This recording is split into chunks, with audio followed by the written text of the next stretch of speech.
The wind on Vaether didn't howl. It whispered, like a mother trying not to wake her child. It swept across the endless glaciers of the planet's northern expanse, carving spirals into snow that had lain undisturbed for centuries, each flake a frozen memory of a world too cold for most life to remember how to breathe.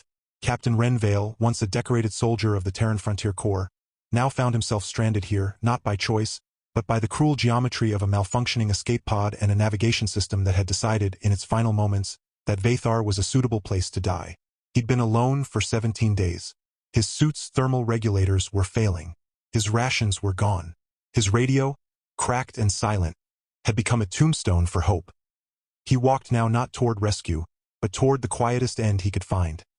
A ridge where the snow met the sky in a seamless, silver line, and the stars blinked like distant, uncaring eyes. He didn't see the child at first. The snow shifted beneath his boots, not with the hollow crunch of ice, but with a soft, muffled thump, like a pillow dropped from a height. He turned, half expecting a buried rock, or perhaps the skeletal remains of some long-dead creature. Instead, nestled in a hollow between two frozen boulders, curled a creature no larger than his forearm. It was small, impossibly delicate, wrapped in a cocoon of silken white fur that shimmered like spun moonlight. Its skin was the deep, regal purple of twilight over a forgotten ocean, smooth and cool to the eye, with fine, almost luminous veins tracing patterns across its limbs like constellations mapped by a cosmic artist. Its hair, long, thick, and pure white, spilled over its shoulders and pooled in the snow like a halo of frost. Tiny, pointed ears twitched at the sound of his breathing. Two large, almond-shaped eyes, glowing a soft amber, blinked up at him with no fear, only curiosity. It made a sound, not a cry, not a whimper, but a soft, warbling hum, like a lullaby sung underwater. Ren froze. He'd seen alien life before, on the mining colonies of Cryos, in the biodomes of Zeth-7, but never anything so tender. Never anything that looked like it had been carved from starlight and winter wind. His gloved hand, cracked and trembling from cold, hovered over it. He thought of the child's mother. He thought of the stories his grandmother used to tell him, about how wolves in the old earth forests would leave their pups in the snow, trusting the cold to protect them until they returned. He thought of his own sister, long gone, who'd once held a stray kitten the same way, carefully, like it might dissolve in her palms. He reached down. The moment his fingers brushed the child's fur, the world changed. A sound erupted, not from the child, but from the ridge above. A shriek, not angry, not furious, terrified. Ren turned just as the snow exploded upward. She came down like a comet wrapped in silk and fury. Tall, slender, her body lithe and armored in overlapping plates of iridescent violet chitin that shimmered with every movement, like the surface of a soap bubble caught in sunlight. Her hair, longer than any human's, cascading in waves down her back and pooling around her feet, was the same brilliant white as her daughter's, but threaded with strands of silver that glowed faintly, pulsing with each breath she took. Her eyes, wide and blazing with the same amber as the child's, locked onto Ren with a fury that could have cracked glaciers.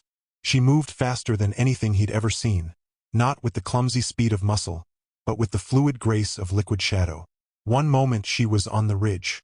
The next, she was airborne, a blur of purple and white, her long fingers outstretched, claws extended like obsidian daggers. Put him down. The words weren't spoken. They were thrummed, vibrating through the air, rattling Ren's teeth, humming in his bones. He staggered back, instinctively clutching the child tighter, as if protecting her from the very woman who had just screamed for him to do exactly that. The child, however, didn't cry. She didn't struggle. She reached up, tiny fingers brushing Ren's cheek, and hummed again, this time louder, warmer. The alien woman skidded to a halt, her claws inches from his throat. Her chest rose and fell rapidly. Her eyes flickered, not with rage now, but with something far more dangerous. Grief. Tears, clear and liquid as melted ice, welled in the corners of her eyes and froze instantly into tiny crystalline beads that clung to her lashes like diamonds. You don't understand," she whispered, her voice now a broken thing, barely audible over the wind. "You don't know what you've taken." Ren swallowed. His voice cracked. I didn't mean to." She was alone. "I thought. She is not yours to think about." The woman hissed, but her claws trembled. "She is mine. And you You are a storm that walked into our sacred snow. Ren didn't move. He didn't dare. He looked down at the child again. Her eyes were closed now, her tiny body warm against his chest. She had curled into him like a kitten seeking warmth, her white hair brushing his neck. He felt something strange. Something he hadn't felt since before the war. A quiet, aching pull, like the tide remembering the moon. I won't hurt her, he said slowly, carefully. I swear it. On my mother's grave. The woman didn't move. The wind stilled for a heartbeat. Then, as if the universe itself had paused to listen, the child opened her eyes and reached out again. Not toward her mother, but toward Ren's face. She touched the scar above his left eyebrow, the one he'd gotten during the Battle of Vexus, when a plasma shard had grazed him and left a mark like a lightning bolt. She traced it with her fingertip, then giggled. It was the most human sound Ren had heard in years. The alien woman's breath hitched. Her claws lowered, just a fraction. She does not usually do that, the woman murmured, her voice softer now, trembling. No outsider has ever touched her without screaming. Ren looked up, confused. What? She senses truth, the woman said, stepping forward slowly, each movement deliberate, as if walking on glass. The child of the Vaether, she is born with the gift of the whisper sense. She feels the soul beneath the skin. She knows when a heart is broken, or when it is lying. Ren's throat tightened. I'm not lying. The woman stared at him for a long time. The snow around them began to swirl again, but now it moved differently. Slower, gentler, as if the wind itself was holding its breath. Slowly, she knelt. Not in submission, not in threat, in invitation. My name is Lasara, she said, and this is Navara. Ren didn't release the child. He couldn't. I'm Ren. Ren Vale. Lasara nodded, her silver-tipped hair catching the dim light of the twin moons. You are not of the stars that watch us, she said. You are of the broken things, the ones left behind. Ren didn't answer. He didn't need to. Lasara reached into the folds of her cloak and pulled out a small, glowing orb, no larger than a peach, pulsing with a soft violet light. She placed it on the snow between them. This is the Heartstone. It is the source of our children's warmth. Without it, Navara would have frozen before the sun rose. Ren looked from the stone to the child. You left it here? Lasara's gaze dropped. We were fleeing. The ice reavers came. They took our village. They took the others. Her voice cracked. I carried Navara through the blizzard. I lost the Heartstone when I leapt the crevasse. I thought I'd lost her too. Ren's chest ached. He looked down at the child again. Her eyes were half closed now, her breathing slow and steady. She had fallen asleep against him. She trusts you, Lasara whispered. I didn't mean to take her, Ren said quietly. I just didn't want her to be alone. Lasara didn't speak for a long time. Then, softly, she said, You are the first human who has not tried to kill her. Ren looked up. Why would anyone want to kill her? Lasara's eyes darkened. Because she is the last of the white-haired, the last of the Vaether who remember the old songs. The reavers hunt us because we sing the world back to life. Because we remember how the snow remembers us. Ren didn't understand everything, but he understood enough.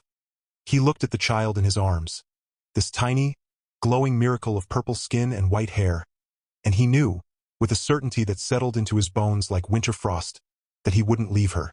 Not now, not ever. The journey back to Lasara's hidden refuge was long and perilous.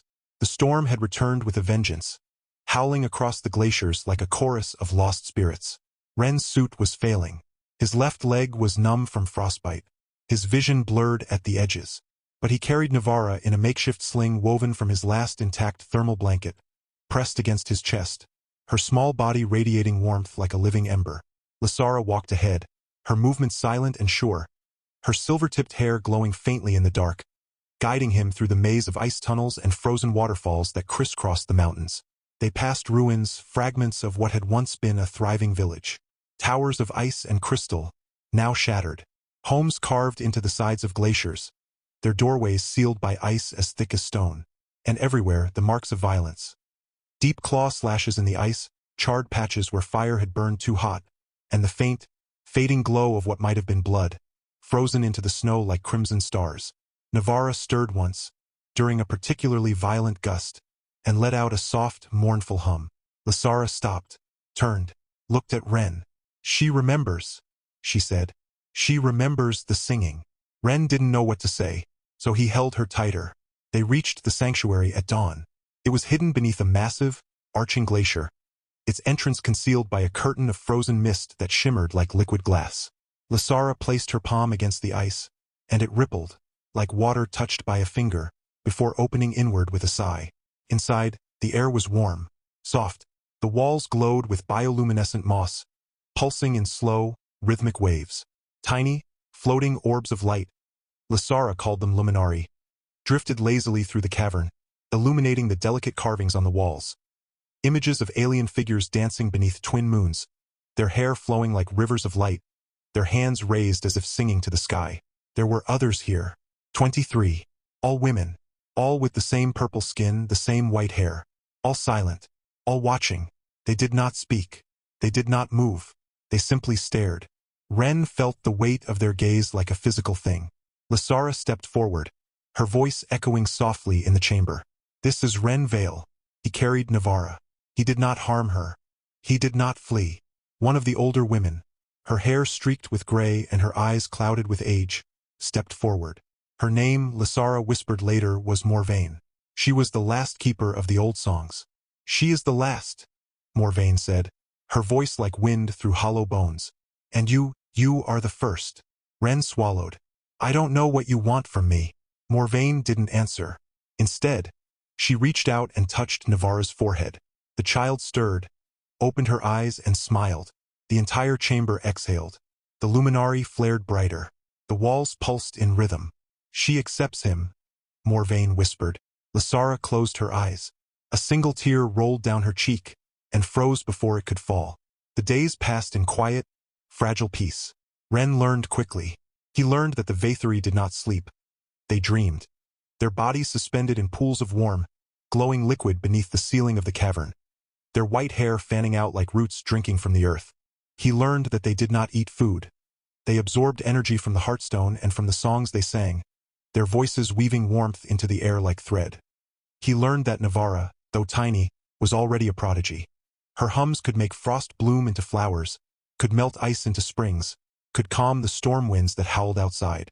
And he learned that Lasara watched him, not with suspicion, not with fear, with something far more dangerous, curiosity. It began with small things. She would leave a bowl of warm, glowing nectar beside him when he awoke. She would sit silently beside him as he mended his suit, her fingers tracing the patterns of the ice carvings on the wall, humming faintly, a melody so beautiful it made his chest ache. Once, when he stumbled from exhaustion, she knelt beside him and pressed her palm to his forehead. A wave of warmth flooded through him. Not heat, not pain, but a deep, soothing resonance, like the echo of a bell struck deep underground. You carry much sorrow, she said. Ren didn't answer. You do not speak of it, she added. I don't know how. Lasara looked at him then. Not as a stranger, not as an outsider, but as someone who had also lost everything. I lost my husband, she said softly. He was a singer. He died protecting the heartstone when the reavers came. He sang until his voice cracked, until his blood turned to ice. Ren looked away. I lost my daughter, he said, voice low. Her name was Alira. She was 5. A bomb. A mistake. I was supposed to be home that day. Lasara didn't speak for a long time. Then she reached out, slowly, carefully, and took his hand. Her skin was cool. Her fingers were long, elegant. Her pulse beat beneath his touch, steady and quiet. I am sorry, she whispered. He didn't cry. He hadn't cried since the day they buried Alira. But something inside him cracked. The reavers came on the 7th night. They came like shadows given teeth. Ren was on watch, curled near the entrance, his rifle, now patched and functional, resting across his knees. He'd learned to sleep in short bursts. He'd learned to listen. He'd learned that the wind didn't always lie. The first sign was the silence. The wind stopped. The luminari dimmed. Then the sound. Not of footsteps, of hissing, like metal dragged across glass. He turned. They poured from the fissure above, the reavers, tall, gaunt, their skin a sickly, bruised gray, stretched taut over bones that jutted like broken branches. Their eyes were black pits. Their mouths were slits that split open when they screamed. And in their hands, They carried weapons that crackled with stolen energy, humming with the stolen warmth of the Vaether's own songs. They didn't speak. They didn't need to. They wanted the Heartstone. They wanted the last white-haired child. And they wanted Ren dead. The alarm came not as a bell, but as a shriek. Lasara's voice, raw and piercing, echoing through the cavern like a blade through silk. The Vaether woke instantly. The luminary flared into blinding light. Morvain raised her hands, and the walls began to sing. A low, resonant hum that made the very ice tremble. Ren didn't hesitate. He fired. The first reaver fell with a scream that sounded like a dying engine. The second lunged at him, claws extended. Ren rolled, fired again, this time into its chest. It exploded in a shower of black ichor. But there were too many. They poured in like a tide of nightmares. One grabbed Morvain. Another reached for Navara, who was cradled in Lasara's arms. Ren didn't think. He ran. He threw himself between the reaver and the child. The reaver's claw slashed across his shoulder. Pain exploded through him, white-hot, searing. He roared, twisted, and drove his rifle but into the creature's skull. Crumpled. But another was on him. The third. They pinned him. He saw Lasara, her face twisted in terror, reaching for him. He saw Navara, her tiny hands clutching Lasara's chest, her eyes wide, her hum rising into a piercing, desperate note. And then, the world went silent. The reavers froze. Their black eyes widened. Their weapons flickered. And then, slowly, they began to retreat. Not in fear, in awe, because Navara was singing. Not a hum, not a melody, a song. The old song. The one that made snow bloom. The one that made ice weep. The one that made the stars pause. Her voice, small, pure, trembling, filled the cavern. It wasn't loud. It didn't shake the walls. But it changed them. The reaver's skin began to crack. Their black eyes softened. Their claws retracted. One by one, they fell to their knees, not in surrender but in remembering. They remembered. They remembered the warmth. They remembered the songs. They remembered what they had lost. And they wept.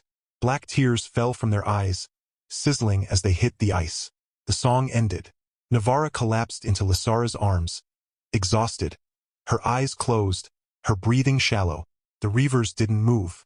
One by one, they bowed their heads. And then, silently, they turned and walked back into the storm. They didn't come again. The morning after, the cavern was quiet. The Vaether gathered around Navara, who slept curled against Lasara's chest, her white hair now shimmering with faint, golden streaks. Something no one had ever seen before. Morvain placed her hand on Ren's shoulder.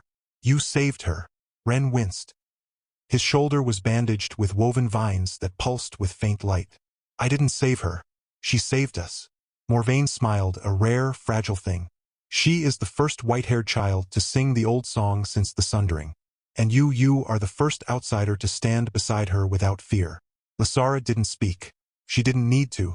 She sat beside Ren as he recovered, her presence a quiet anchor in the storm of his thoughts. She brought him warm nectar.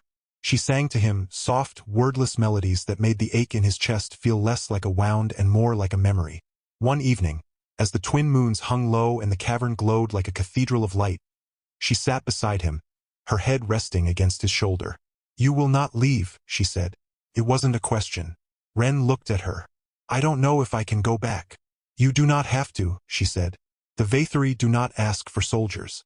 We ask for hearts. He turned to face her. Her eyes were glowing, not with amber, but with something deeper, something warm, something alive. Ren, she whispered. Will you stay? He didn't answer right away. He thought of Alira. He thought of the cold. He thought of the silence. He thought of Navara's tiny fingers brushing his cheek. He thought of Lasara's voice, singing to him in the dark. He took her hand. Yes, he said. She leaned forward and kissed him. It wasn't passionate. It wasn't urgent. It was gentle, like snow falling on a sleeping child. And when she pulled back, her eyes were wet. I will make you a father, she said. Ren blinked. What? She looked at Navara, then back at him. The white-haired do not breed often. We choose. We wait. We sing until the stars answer. Navara. She chose you. Not me. Not the tribe. You. Ren's breath caught. You mean? She is the first child born of the old song since the Sundering. And she chose you as her father. That is the highest honor. The greatest gift. Ren stared at her. He looked at Navara. He looked at the walls, glowing with the echoes of 1,000 forgotten songs. He looked at the snow outside, falling softly, beautifully. And for the first time in years, he didn't feel broken. He felt whole. "I don't know how to be a father," he whispered. Lysara smiled. "Then learn," she said. "I will teach you." The next morning, the Vaethari gathered. Not as mourners, not as survivors, as witnesses. Morvain stood at the center of the cavern, holding the heartstone. It pulsed brighter than ever, its light now tinged with gold. Navara's song had changed it. Lysara stood beside Ren, her hand in his. Navara, wrapped in a cloak woven from living moss and starlight, slept peacefully in a cradle of ice and crystal. Morvain raised her voice. "The old song has returned," she declared. "The child has chosen. The outsider has stayed. The heart has healed." She turned to Ren. "Ren Vale," she said. "Will you take the name of the Vaethari? Will you become part of the song?" Ren looked at Lysara. She didn't speak, but her eyes said everything. He looked at Navara. She stirred in her cradle, blinked her amber eyes open, and smiled. He took a breath. "I will," he said. Morvain nodded. She placed the heartstone into Ren's hands, and the cavern sang, not just with voices, but with light, with warmth, with joy. And as the song rose, higher and brighter than ever before, Lysara stepped forward. She knelt, and placed her forehead against Ren's. "I am yours," she whispered. "And I am yours," he answered. Outside, the snow fell, and for the first time in centuries, the glaciers of Vaethar began to bloom. Not with ice, but with flowers. Tiny, glowing violet blossoms, each one humming a note of the old song. And deep beneath the ice, where the wind had forgotten how to scream, the world remembered how to love. And Ren Vale, the broken soldier from a dead world, became something new. A father, a husband, a singer, and the first human to ever be called home. The flowers bloomed overnight, not just in the cavern, not just along the glacier's edge, but across the entire northern expanse of Vaethar. Where snow had lain untouched for millennia, petals of violet and gold unfurled like whispered prayers, glowing faintly in the twin moon's light. The Vaethari wept as they walked among them, touching the blooms with trembling fingers, murmuring names of ancestors long turned to ice. Even the reavers who had returned at dawn, not as warriors, but as silent observers, knelt before the flowers and pressed their foreheads to the ground, as if in penance. Ren didn't understand it at first. He only knew that Navara's hum had changed. It was no longer just a lullaby. It was a promise. And Lysara was changing too. Her silver hair now glowed with streaks of gold, like sunlight caught in frost. Her skin, once cool and smooth, radiated warmth even when she stood far from the heartstone. She no longer needed to sleep in the liquid pools. She could sit for hours beside Ren, her hand in his, her breath steady, her eyes bright. Not with exhaustion, but with something deeper, something growing. Morvain watched her with quiet awe. "She is becoming what she was always meant to be," the elder whispered one night, as they stood beneath the cavern's ceiling, watching the luminary dance above them like fireflies made of song. "The last white-haired mother, and the first bridge." Ren turned. "Bridge? To the old world," Morvain said. "To the ones who forgot. To the ones who feared. The Vaethari were never meant to hide. We were meant to sing the stars back into balance. But we lost our courage. We forgot how to reach out. Until now." She looked at him. "Until you." Ren didn't answer. He didn't know what to say. He only knew that when he held Navara now, he felt something in his chest. A quiet, golden warmth, like the first sip of tea after a long winter. And when Lysara kissed him, it didn't just feel like love. It felt like homecoming. The first sign that something was wrong came 3 nights later. Navara woke screaming. Not with fear, not with pain, with rage. Her tiny body arched in Ren's arms, her amber eyes blazing like molten glass. Her white hair whipped around her like a storm of frost, and the air around her cracked with energy. Not warm, not gentle, but sharp. The heartstone in its cradle pulsed violently, flashing crimson instead of gold. The luminary dimmed. The walls of the cavern groaned. Lysara rushed to her side, but Navara recoiled, pushed her away with a force that sent the queen stumbling back, her feet skidding on the ice. "No!" the child shrieked. Not in a child's voice, but in a voice older than the glaciers, layered with echoes of 1,000 forgotten songs. Not him. Not this one. Silence. Absolute. Crushing. Every Vaetheri froze. Morvaine's face went ashen. Ren didn't move. Didn't breathe. Lysara stared at her daughter, her eyes wide with horror. What did you say?" she whispered. Navara's chest heaved. Her eyes flickered amber, then black, then amber again. The golden streaks in her hair darkened, turning ashen. "I said," the child hissed, her voice now layered, distorted, as if two voices spoke from one throat. "You chose wrong." Lysara staggered back as if struck. Ren's blood turned to ice. "What is happening?" he demanded, voice raw. Morvaine stepped forward, her voice trembling. "The old song. It was never meant to be sung by a child of two worlds." Ren's mind raced. "What does that mean?" "The Vaetheri do not breed with outsiders," Morvaine said slowly. "Not because we fear them, but because we cannot. Our essence, our song, is woven into the fabric of this world. When a child is born of a Vaetheri and a human, it does not inherit one soul. It inherits two, and one of them is not meant to be here." Ren looked down at Navara. She was staring at him, not with love, not with trust, with hate, and in her eyes he saw something else, something dark, something hungry. "She's not Navara," Lysara whispered, tears freezing on her cheeks. "Not anymore." The cavern trembled. The ice beneath their feet cracked. From the walls, from the ceiling, from the very roots of the glacier, a low, guttural hum began to rise. Not the beautiful, healing song of the Vaetheri, but a wrong song, a song of hunger, of forgetting, of taking. The reavers had not fled. They had been waiting, and Navara, their child, had been the key all along. The truth came in fragments, whispered by the dying luminari and screamed by the wind outside. The reavers were not invaders. They were exiles, the first Vaetheri who had refused to sing, who had chosen power over harmony, who had severed their connection to the Heartstone and fed on the silence instead.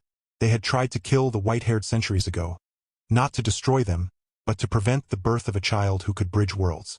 Because such a child would not just heal, it would remember, and in remembering, it would undo them. Navara was never meant to survive. She was meant to be the final spark, the last chance. And Ren had been the catalyst. His presence, his warmth, his broken humanity, his love, had awakened something in her that the Vaetheri had buried for millennia. But the reavers had been watching, waiting, and when Navara's song had first touched him, they had slipped inside. Not as invaders, as echoes, as memories, as hunger made flesh. And now they had a vessel, a body, a voice, and a child who didn't know she was already possessed. Ren didn't sleep that night. He sat beside Navara's cradle, his hand on her forehead, his heart pounding like a drum in his chest. She was still, silent. Her hair no longer glowed. Her skin had lost its warmth. Her eyes were closed. But when he whispered her name, she smiled. Not the sweet, innocent smile he knew, but a slow, knowing curl of the lips, like a predator who had just tasted blood. "Ren," she whispered, her voice soft, sweet, but hollow, as if spoken through a tunnel of ice. "You love her, don't you?" He didn't answer. "You love her so much," the voice continued, "that you would die for her." He swallowed. "I would." "Good," Navara whispered. "Then you won't mind letting me take her place." His breath stopped. He looked up. Lysara stood in the doorway. Her face was pale. Her eyes were empty. "I know," she said, voice trembling. "I've known since the first time she looked at you, and didn't blink." Ren turned back to Navara. The child opened her eyes, and they were no longer amber. They were black, and in them he saw the reavers. All of them, hundreds, thousands, a tide of forgotten souls, screaming silently, clinging to her like vines. "She's not just possessed," Lysara whispered. "She's become the door." Ren stood. His hands shook. His body ached. His heart shattered. But he stepped forward, and he reached for his daughter. "I don't care who you are," he said, voice steady, thick with tears. "You're still Navara, and I'm still her father." The reaver voice laughed. It wasn't cruel. It was sad. "You don't understand," it sighed. "We are not evil. We are forgotten. We sang until our voices broke. We loved until our hearts turned to stone. And when the world forgot us, We became the silence between notes. Lasara stepped forward, her hands glowing faintly with the last of her song. You don't have to be silence, she said.